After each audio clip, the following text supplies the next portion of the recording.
За энэ sequence number буюу цувааны дугаар гэж яриад байгаа тийм. Энэ бол рандомаар тухайн моменттой бол рандомаар үүсдэг. Санамсаргүй байдлаар эхлэл цэг бол санамсаргүйгээр нэг тоо бол гарч ирнэ. Цонгогдох нь байна. За энэ эхлэлийн цэг эхний байтыг ингээд 10,001 гэдэг дугаарч энэ жишээ шүү дээ. Энийний дараагийн байт бол 10,002 3 гэдэг юм дугаарлаа. Байтыг дугаарлаа шүү. Сегментийг дугаарлаа. Сегментийг дугаарлан. Гэхдээ яг дараал нь бол түрүүний нэг байт гэсэн юм шүү дээ. Тэрийг алхамтай. Тэгэхээр нэг сегмент бол 1000 байтын урттай гэх юм бол эхнийхийг нь одоо энэ жишээн дээр бол 10,001 гэх юм бол хоёр дахь сегмент 11,000-аас эхэлнэ гэсэн үг байна тий. За энийг олох юм байна одоо энэ болгон дээр. За харъя. За эхний байтын дугаар бол 10,001 гэдгийг бол рандомаар сонгогдоод авчижээ гэж. За нэг бүр нь 1000 байтын хэмжээтэй сегмент одоо хуваасан юм байна. Ингээ 5 сегментээр бол хувааж дамжуулалт хийсэн юм байна. За тэгвэл сегмент болгоны одоо тэр цувааных нь sequence number-ыг олоо гэсэн. За тэгэнгүүт sequence 1 2 3 4 гэдэг энэ бол зүгээр биднээс өөрсдөө дугаарсан байгаа. Тэрнээс сегмент бол ийм 1 2 3 гэсэн дугаар бол байхгүй. Тэгэхээр яг body segment-ийн дээр sequence number-ыг нь олох гэж байна гэсэн үг шүү дээ. Хүн бол өөрөө бол 1 2 3 4 гэдэг ойлгохын тулд ингээд дугаарлчих. За яг дамжуул дээр бол түрүү хэлсэн нэг 10,001 гэдээ хэлж шин.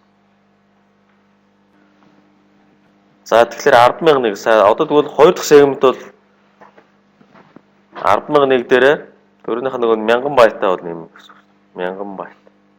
Тэгээ энэ 1 гэдэг дугаар өөрөө 1 байтыг илэрхийлж байгаа. Ингээд ирэхлээр 1000 байт гэхээр 11,000.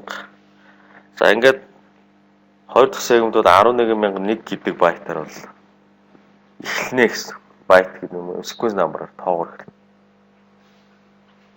Гурав дахь сегмент бол 12,001 гэдэг. Ямар хэдэн байт нэг сегментэд дамжуулж гэнэ гэдгээр бодох ёстой гэсэн үг шүү дээ. Тэгэх юм бол энэ sequence number бол гарна гэсэн. Энэ sequence number буюу цувааны дугаар чинь TCP-ийн толгой дотор байдаг тоо. TCP header дотор sequence number гэдэг талбар байх нь. Тэрийг та нар одоо хараад энэ одоо тэтгэх байт нь явж байна. Тэтгэх сегмент нь явж байна гэж бол хэлж болно гэсэн. За ойлгосон тий. За энэ sequence number бол чухал. За ингээд сегментүүдийг дугаарлаж байгаа учраас хүлээн авагчдаар бол дугаарлалын бусаар сегментүүд маань ороод ирэх юм бол дугаарынхаа дагуу харж агаад энэ ингээд бүгдийг бүртгээд дарааллын дагуу үүсгэж авчих боломжтой гэсэн. За дунд нь нэг сегмент байхгүй болчих юм бол яг энэгээр ингэ бүртгэж байгаа. За тэр сегмент байхгүй байна. Яг тэндээс эхэлсэн сегментийг дахин дамжуулаач гэдэг хүсэлтийг явуулдаг. Хүлээн авагч маань. За энэ байдлаараа бол найдвартай дамжууллыг хийх нэг боломж нэгдэж байна гэсэн үг. За ингээд TCP-ийнхаа толгой гэсэн үг.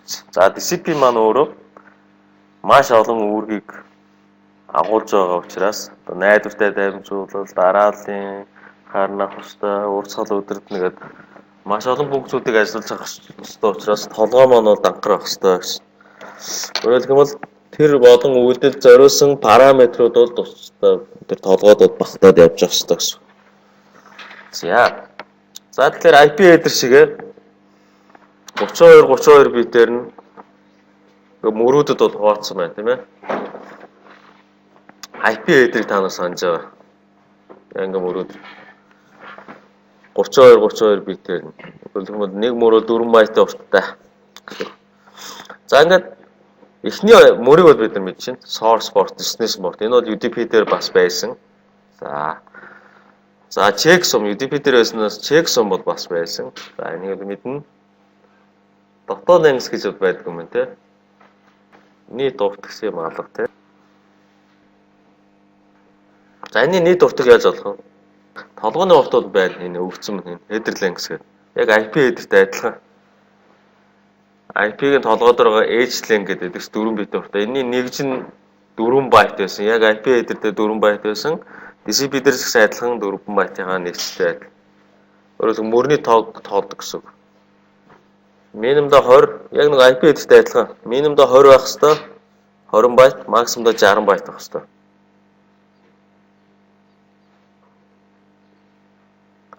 Нийт урт нь яаж болох вэ? Энэ дотоод линкс гэж байхгүй шээ. Яаж болох вэ? Датаны уртаа яаж олох вэ гэдэг чинь. Толгойн эсвэл өгөгдсөн юм шүү дээ. Энийг яаж олох вэ? Толгойн дээр мэдээлэл алга. За нийт уртыг нь бол IP header дээрээс бол харна. IP header бол нөгөө дата хэсэг, толгой хэсэг өөрийнхөө бүтэн биений хэсгийг мэдж байгаа учраас түрүүний нөгөө UDP бодсон толгойн дээрээс энэ өсөөр IP-ийн нийт уртаас IP-ийн толгой хэсгийн уртыг хасаад дата хэсэг нь гараад ирнэ. Дата хэсэг маань манай TCP-ийн нийт уртнаа гэсэн үг шүү дээ. 3 дугаар түвшнийхээ мэд толгойн хэсгийг ашиглана гэсэн үг шүү дээ. За одоо ингээд бүгд мэддэг юм байна. За одоо тэр мэдэхгүй байгаа талбарууд нь юу вэ гэхээр sequence number. За энийг сая бид нэр өгсөн. Sequence number 32 бит урттай байна. За энэ дээрээс бас бараг нийт урт мэдчих юм шүү. Sequence number чинь байтыг дугаарлаад байгаа шүү. Тийм үстэй. Тэгэхээр нийт бол хэдэн байтыг дугаарлах боломжтой гэсэн үг. 32 зэрэг бит гэдэг чинь 2-ын 32 зэрэгт гэдэг маань 65536. Тэгэхээр максимдаа бол бүгд 32 шиг нэг байх юм бол 65535 гэсэн. Тэгэхээр хамгийн сүүлийн байтын дугаарт бол 65535 байж болно. За ингээ бас бодож болох юм байна. За дараагийнх нь мөр 3 дахь мөр нь бол acknowledge number. Бас 32 бит урттай. Acknowledge гэдэг маань хүлээн авагчаас ирдэг сигнал. Би хүлээн зөвшөөрч байна. Энэ энийг авлаа. Гэ хариу гэсэн. Тэгэхээр хариу сегмент ирэх нь вэ? Хариу сегментийн бас sequence-ийн дугаартай гэсэн. Цувааны дугаартай. Өөрөлдвөл бид нар одоо ингээд түрүү ингээд 100 сегмент явуулж байсан чинь 50 дахь сегментэн дээр алдаа гарлаа гэж боддог тийм үү? Дунд нь. Тэнгүүд цаана байгаа хүлээн авагч чинь acknowledge явуулахдаа 49-ийг үл явуулаад 50-ыг үл явуулахгүй байх юм бол 50 нөгөө тайм аут болоо шүү дээ. 50-аас acknowledge ирэхгүй байна гэхээр алдаа гарлаа гэсэн. Тэнгүүд нь дамжуулагчлахаар 50-ыг дахин дамжуулна гэсэн үг байна. Acknowledge number-аар бас яг хэддэг сегментэн дээр алдаа гарч байгаа гэдэг нь мэдэж байна. За тэгэхээр энэ хоёр sequence number, acknowledge number хоёр бол хоорондоо уялдаатай байна. Sequence number сая түрүүн 50 гэдээ явуулсан чинь 50-ыг хүлээж авлаа гэдэг acknowledge бол 50 дээр нэмэх 1 байдаг. 51 гэсэн. Дандаа нэгээр нэмэгдэж явдаг гэсэн. Тэгэхээр хүлээн авагч дээр өмнө явуулсан sequence number-аас нэгээр нэмэгдсэн acknowledge орж ирэх юм бол миний өмнөх явуулснууд бол асуудалгүй явсан байна гэж мэднэ гэсэн. Ойлгосноо? За дөрөвт мөр. Header length бол IP-ийн нөгөө edge length-тэй яг адилхан. 104 байт. Тэр хэдэн мөр байна вэ гэдгийг хэлж өгдөг гэсэн. За энэ цагаанаар тэмдэглэгдсэн мөрүүд бол заавал байх ёстой мөрүүд. Хэдэн мөр вэ? 5 байт. 104 байт учраас 5-4-ийн 20. Толгой бол минимумда 20 байт авах хэрэгтэй байна. TCP-ийн толгой. IP-ийн толгой гэсэн тийм байдаг шүү дээ. За тэгээд цааш нь optional хэсэг хэд байна вэ гэдэг нь бол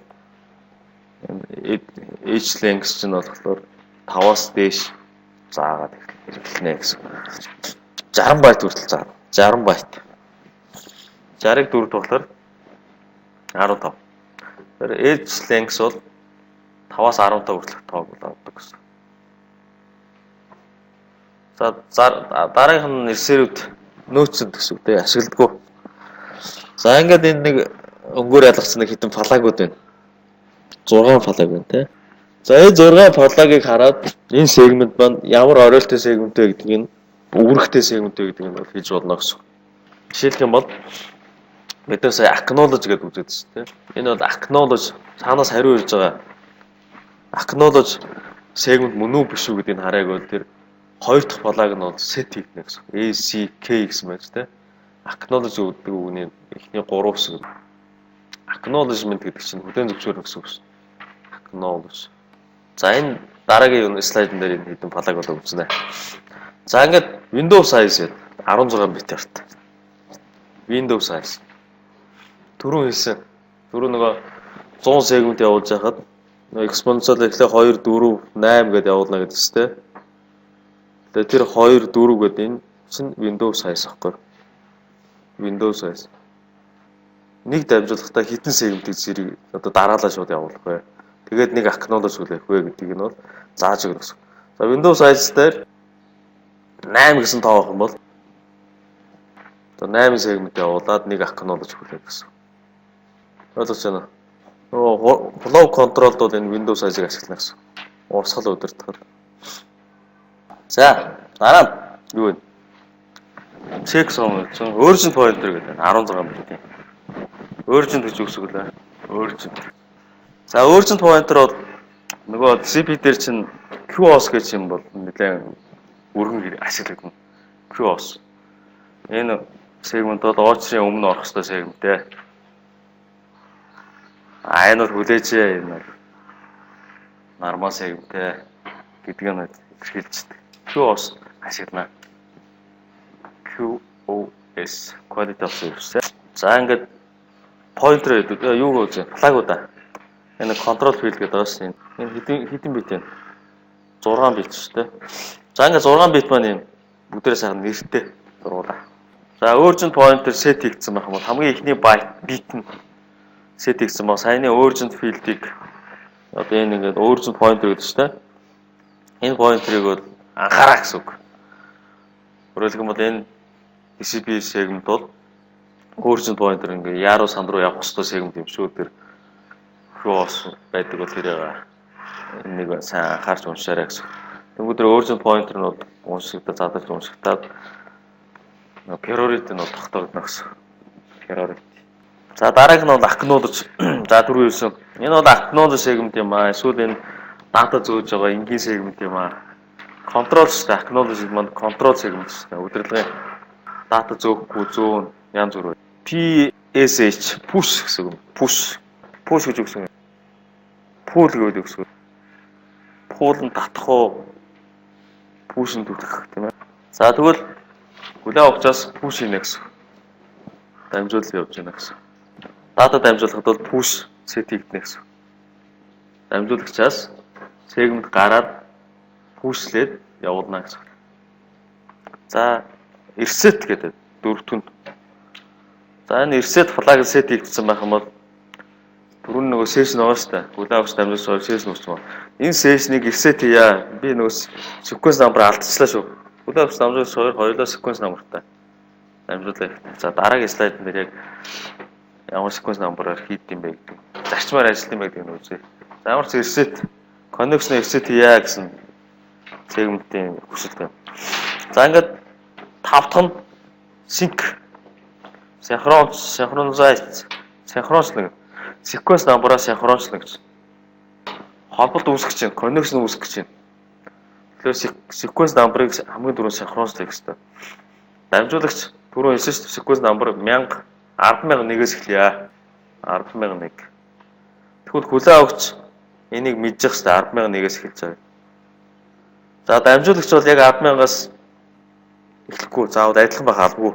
Дамжуулагч бол 10,001-ээс эхлэх юм бол хүлээн авахч нь 5,001-ээс эхэлж юм. Өөр байж болно гэсэн. Энэ хоёроо адилхан байх шаардлага байна. Гэхдээ бие биенийхээ sequence number-ыг мэдчих хэрэгтэй гэдэг маань энэ синхрончлал хийя гэдэг сегментийг явуулсны үр дүн дээр бол sequence number-уудаа мэдчихэв гэсэн.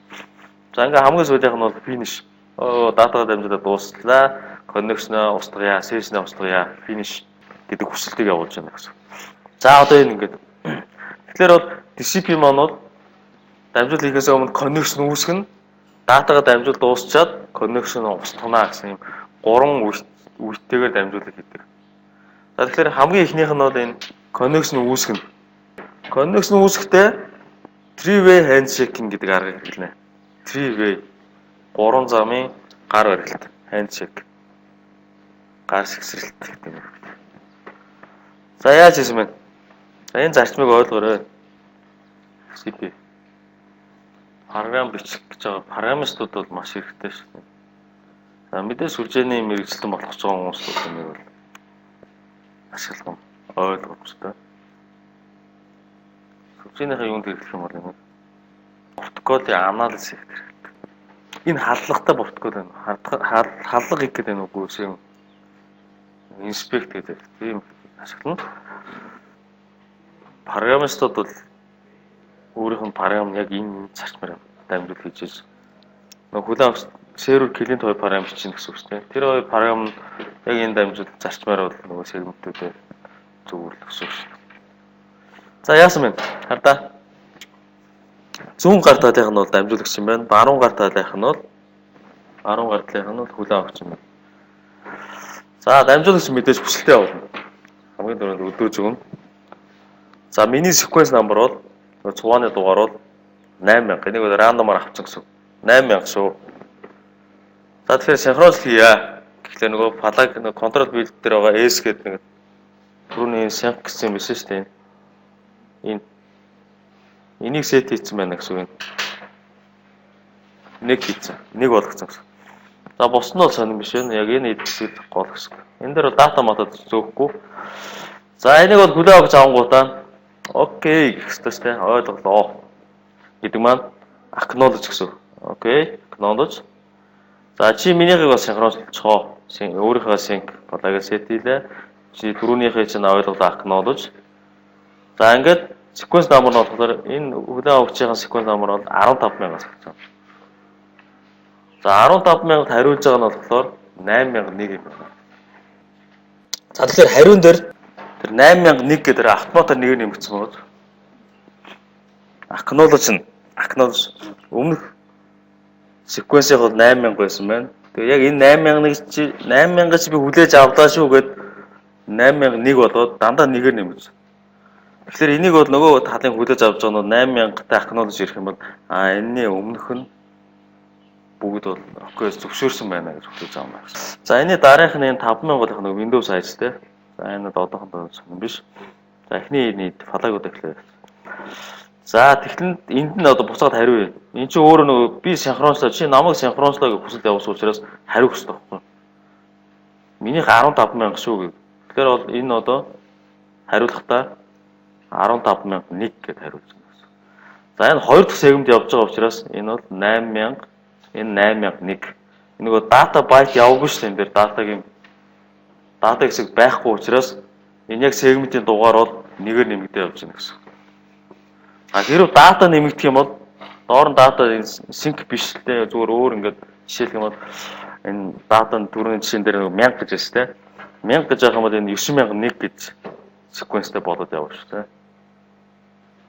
За ингээд ямар ч сан хүлээн авч дамжуулагч хоёр маань sequence number-аа мэддэг болчихж байгаа байна. Энэ бол session өөрчлөлт гэсэн. За одоо тэгэхээр дамжуулагч одоо дата дамжуулнаа гэх юм бол дараагийнх нь дугаар нь хэдээр эхэлнэ гэсэн үг. Sequence number дараагийнх нь хэдээр эхлэх юм. Одоо яг датаг дамжуулна. Энэ доотлолт нь дата ерөөсөй байхгүй. Энэ 3 бол удирдлагын сегментүүд байна. Удирдлагын сегмент бол connection үүсгэж байгаа юм байна. Connection үүсгэхдээ 3 сегмент ашиглаж юм байна. Энэ нь three-way handshake гэдэг арга гэсэн үг юм. Эндээдлээ.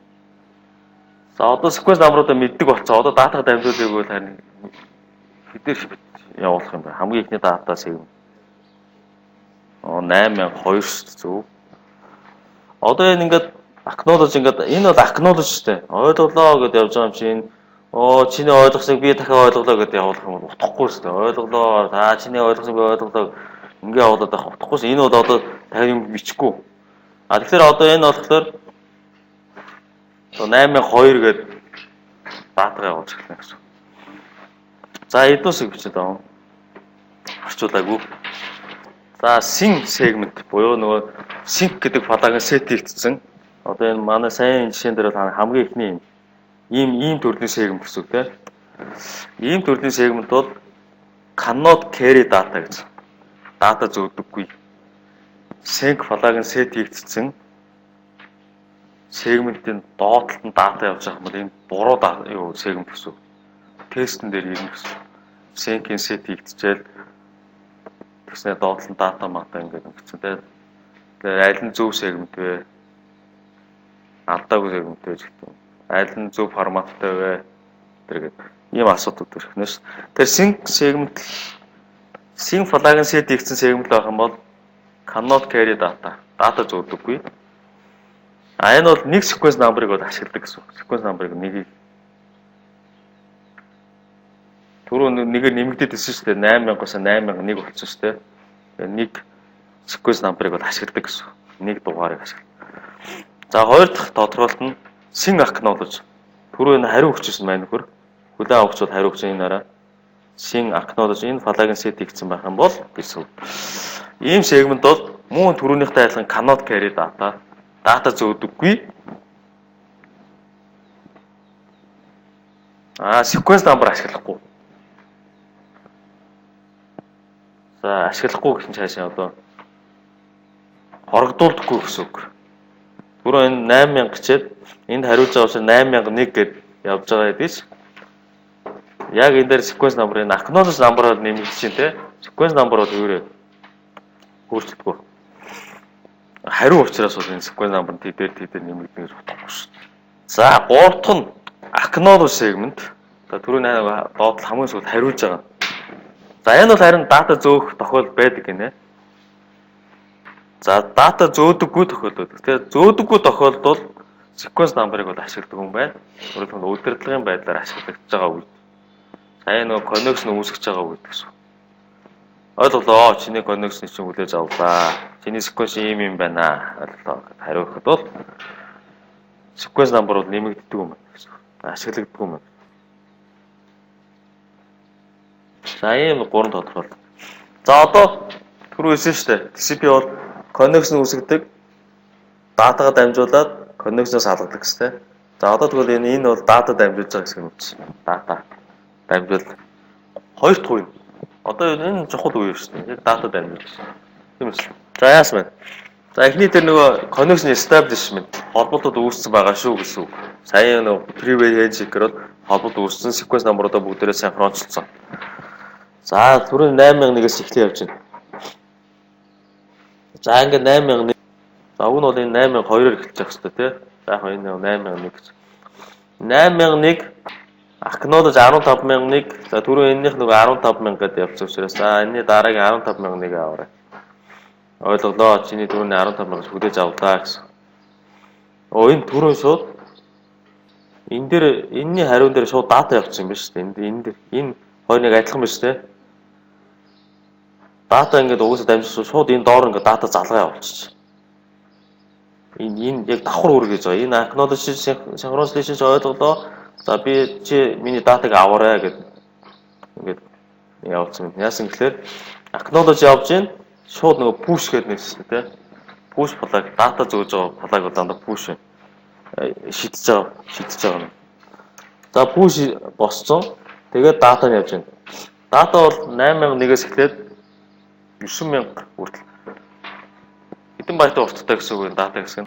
8001-ээс эхлээд 9000. 1000 гэсэн үг шүү дээ. 1000. За ингээд эхний 1000-ыг явуулсан. Дахиад 1000-ыг явуулсан. Тэгэхээр нөгөө Windows size чинь 2000 байна гэсэн. 2000 байгаа учраас юм 2 сегмент явж байна гэсэн. 1 2. За энэ 9001-ээс эхлээд 100000 хүртэл ингээд 2 сегмент. За хүлээж авсан амжилттай янз бүрийн асуудал алдаа мадаг гараагүй байх юм бол хариу өгч юм. За хариу нараа. Sequence number бол 15000. Энэ өөрөө acknowledge дөрөв 15001 өсөн шүү дээ. За тэгэхээр энэ acknowledge 15001-д хариу өгч байна. За окей. 10001. Энэ яагаад 10001 болчихв? Уг нь бол 8001, 9001 байсан тийм. Окей. Тэгээ хамгийн сүүлийн байт 10000 байсан. Sequence number-ууд энэ байт-ын дугааруудыг тоолно гэсэн шүү дээ. Тэгэхээр 10000 энэ дээр нэмэх нь 1, энэ дээр хариулж байгаа учраас 10001 acknowledge set хийгдсэн. За ингэ явуулж байна. За уг нь энэ хараа энэ доор ингээд дата явж байгаа бол энэ push гэж явах хэрэгтэй. P явах хэрэгтэй тийм. За энэ ингээд явчихж байгаа. За Windows size нь 3000 болсон байна. За тэгэхээр Энээс энэ чинь ингээд зүрөөд бас ингээд дата дамжиж болно шүү дээ. Заавал ингээд энэний датаг хүлээж авах биш. Энэ хоёр тал руугаа бас хийж болно шүү. Нэгэн тийм connection үүссэн байх юм бол датаг бол зөрж дамжуулж болно гэсэн санаа. За ингээд энэний дараагийнх нь дата болохоор 10,000-ээс эхэлнэ. За acknowledge нь болохоор энэ араа 17,000-ыг энэ нөгөө хүлээн авагч дээр чинь бас давхар дата явж байгаа учраас 17,000 гэж та байтыг үлээж авсан. Acknowledge хариулж. Энэ дата бол байхгүй мэн тий. Дата байхгүй учраас энэ push set хийгдэгөө миний доор бол дата байхгүй байна гэж харагдсан. За энэ ингээд дата дэмжих. За одоо тэгвэл connection устгаж байгаа үе. Энэ connection terminate гэж. За connection termination using three-way handshake. Холбол салгахтаа бол мөн адилхан 3 сегмент явуулна. За sequence number-ууд бол x, y сая нөгөө дата дамжуулж явсараад хамгийн сүүлийн датаны byte одоо ямар дугаартай байна гэдгээс хамаарат ингээд x, y гэдээ аваад явна. За тэрэнд хариу өгч байгаа нь болохоор acknowledge нь бол дандаа x дээр нэг гэсэн хариутай байна. За тэгэхээр энийг нь цаар флаг нь л ялгаатай байна. Сая ярьсанаас. Finish гэдэг флагыг set хийгдсэн байна. За тэнгууд нь ойлголоо. Finish хийж өгдөөж авлаа. За би бас finish хийя. Миний finish өгдөөж авна. Нөгөөх нь за чинийхээ finish хийя. Окей. За ийм байдлаар connection-о салгана гэсэн. Холболтыг салгана гэсэн. За энэ нэг тодорхойлолтыг бичгээс. За finish segment нэг sequence number-ыг ашигладаг. Дата дамжуулахгүй. Дата дамжуулахгүй үед нэг sequence number-ыг ашиглана гэж. Мэдээж дата дамжуулж байгаа бол sequence number ашиглаад байна. Hero дата зөөвөрлөөгүй finish segment байвал тэр нь нэг sequence number-ыг ашиглана. Зөвхөн нэг. За finish acknowledge segment нь яг саяхтай адилхан дата дамжуулаагүй байх юм бол нэг sequence number ашиглана гэж. Sequence number ашиглахгүй гэсэн тохиолдол бол алга. За ингээ Windows хайж